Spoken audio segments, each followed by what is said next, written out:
A login failure in the Dave app usually happens when authentication data is outdated, the app session is corrupted, or the system blocks access due to security verification.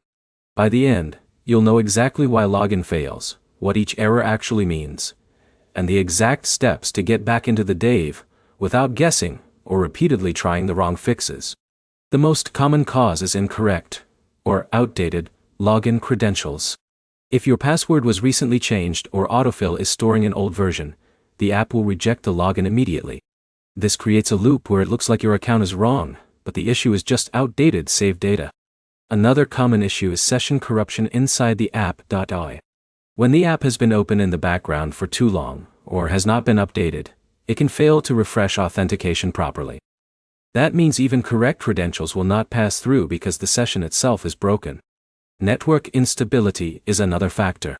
If your internet connection switches between Wi-Fi and mobile data during login, the authentication request can fail mid-process.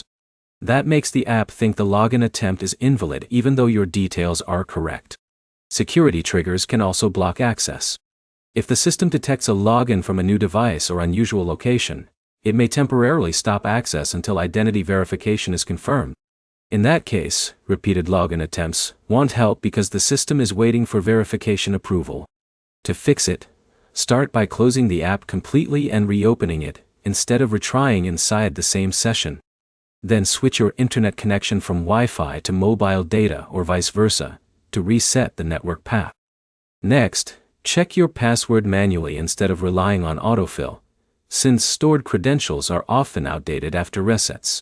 If you recently changed your password, update it again in the login screen carefully to avoid hidden spacing or autofill errors.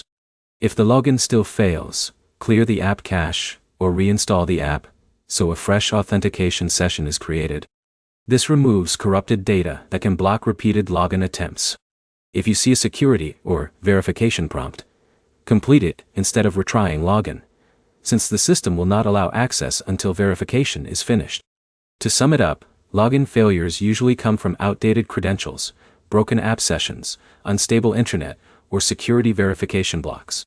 The fastest fix is restarting the app session, checking your password manually, and reinstalling if needed to clear corrupted data. The next step is to test login on a stable connection and confirm whether any verification prompt is stopping access so you can resolve it directly. Like and subscribe for more simple fixes that explain exactly why apps stop working and how to restore access quickly.